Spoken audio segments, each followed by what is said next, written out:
जय जय स्वामी समर्थ, श्री स्वामी समर्थ, जय जय स्वामी।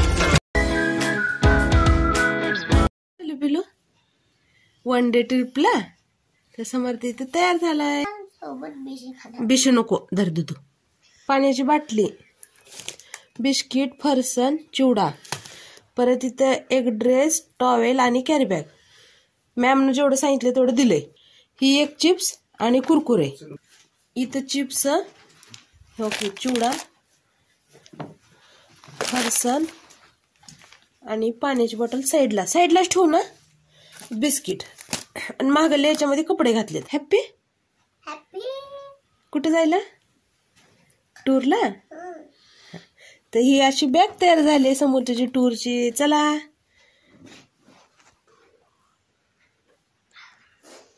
Bye bye, enjoy करा trip. पहिली trip आहे बाळाची। Bye bye bye. Shri Swami Samarth, सगळ्यांचं स्वागत आहे भक्तिबाबर ब्लॉग मध्ये। तर आजचा दिवस तुम्हाला खूप छान आनंदी जावं स्वामीचरणी प्रार्थना करते आणि ब्लॉगला सुरुवात करते। तर स्वामींविषयी तर बोलल तेवढं कमी आहे आणि खरंच स्वामी अशक्य ते शक्य करतात आणि मला तर खूप चांगला अनुभव म्हणजे आलेला आहे ह्या गेल्या 6 महिन्यात। तर हळूहळू मी तुमच्यासोबत नक्की शेअर करणार आहे, पण थोडंसं आता बिझी रुटीन चालू आहे त्यामुळं, नाही तर मी नक्की तुमच्यासोबत शेअर करेन। तूप टाकलंय, तर तूप टाकून रवा भाजून घेते खमंग। नानांसाठी बनवते मी शिरा चपाती सकाळच्या नाश्त्याला।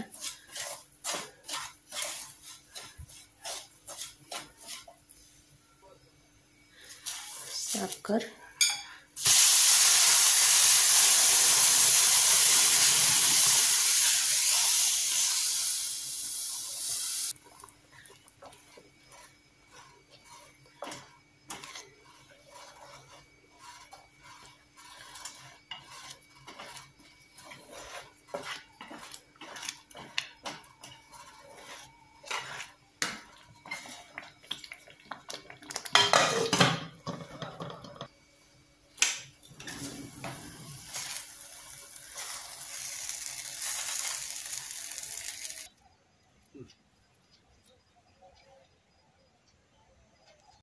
देवपूजा, रांगोळी।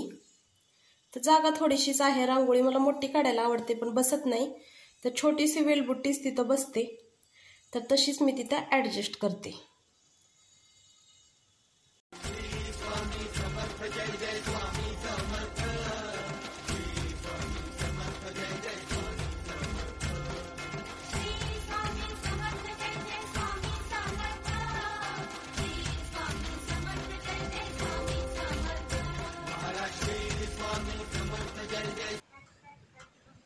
तर देवपूजा जप झाला माझा। तर आता इथं मी आपली जी गावरान देशी मटकी असते ना, तर ती धुवून मी भिजवणार आहे मोड येण्यासाठी। तर 2-3 पाण्यानं स्वच्छ धुवून घेते। तर 100% ऑर्गॅनिक सेंद्रिय खतावरची आपली घरची मटकी आहे, तर विकत आणलेली नाही, आणि प्युअर मटकी जी पिढ्यानपिढ्या जी गावरान देशी मटकी आहे ना ते।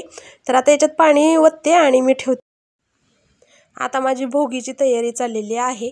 तर ज्वारीचं दळण केलेलं आहे मी, आणि आता मी बाजरी, जी भोगीला आपणाला तीळ लावून बाजरीच्या भाकरी बनवायच्यात, तर थोडंसं 2-3 किलोच बाजरीचं दळण देणार आहे, जास्त नाही, कारण गरम असतं खायला नको म्हणून। आणि बाजरी नीट केल्यानंतर आता इथं तीळ उन्हाला थोडं ठेवले होते, तर नीट करते आणि परत मी उन्हाला तीळ ठेवणार आहे। तर भोगीची आज पूर्ण तयारी, परत भाजीपाल्याची पण लिस्ट काढणार आहे, पुढे तुम्ही व्हिडिओत पूर्ण पहा। तर आणि घरातली जी साफसफाई, जी आपलं डेली रुटीन आहे ते। तर भोगीचा सण जवळच आलाय आपल्या।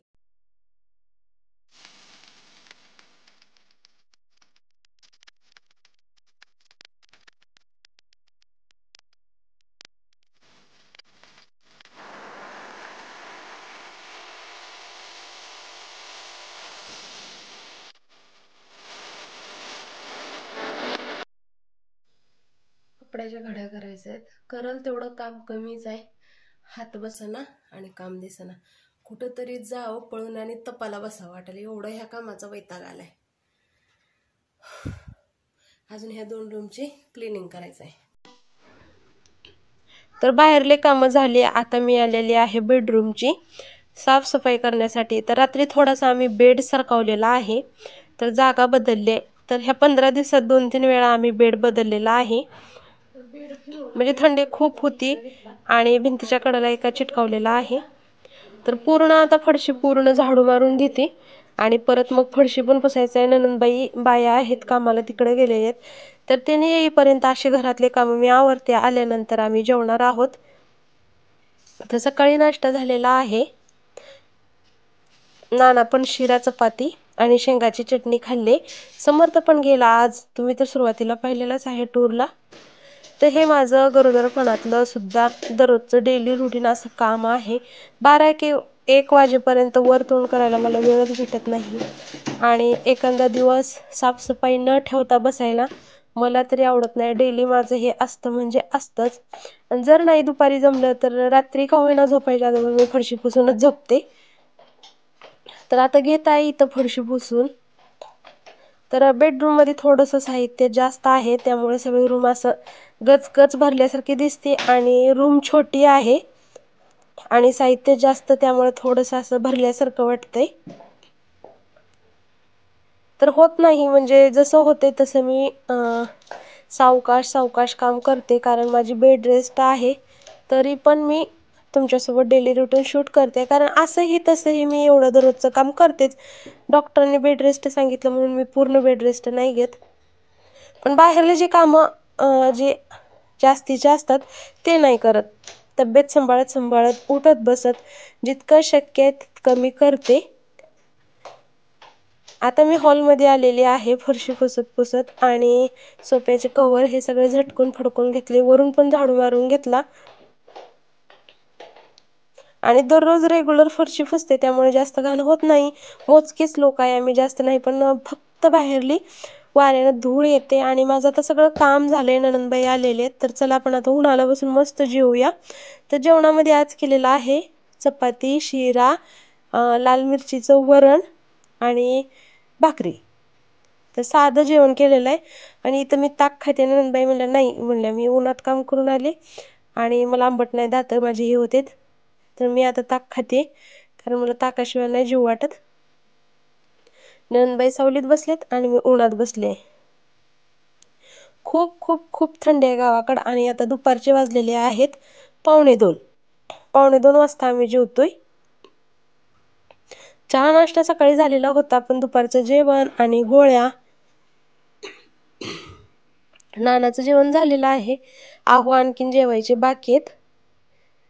तर ते गडी सुटल्यानंतर जेवण करणार. ते बघा पाठीमागं फिरतायत, तिकडं मोटरी चालू करणं, कॉक फिरवणं, जनावराला वैरण पाणी, खूप खूप कामाचा लोड आहे त्यांच्यावरती. पण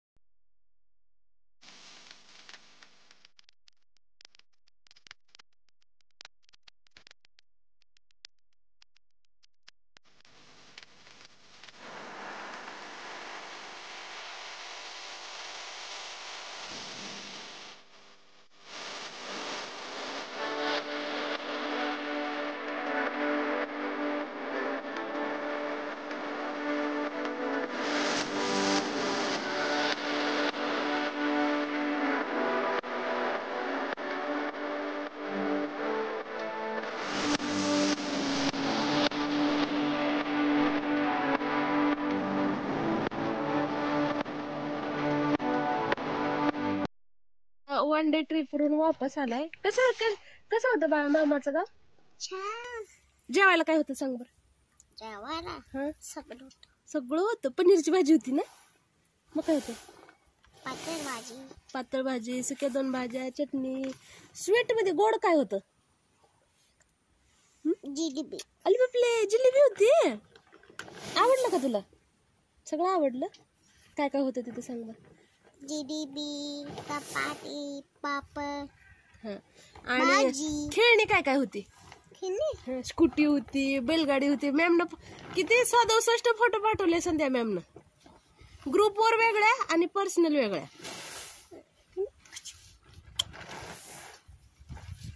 आज पहिली टिप. आणि तुम्हाला गंध कोण लावलतं? तिथं तुमचं वेलकम केलं ना गेल्या हा गेलो. सगळ्या पोरांना सेमच गंध होता बघा. घेतली टोपी त्यांनी वापस नाही अंडी घरी घरी दिली. टोपी दिली अहो, गांधी टोपी आपली शेतकऱ्याची व्हाईट कलरची. सगळे डान्स करत होते टोपी घालून. टोपी पुन्हा काढून छान एन्जॉय केलं ना. परत जायचं का? बिबी आल्यावर जाऊया. पुन्हा नसते पुन्हा नाही असतं बिबी आल्यावर जाऊया परत. नसते.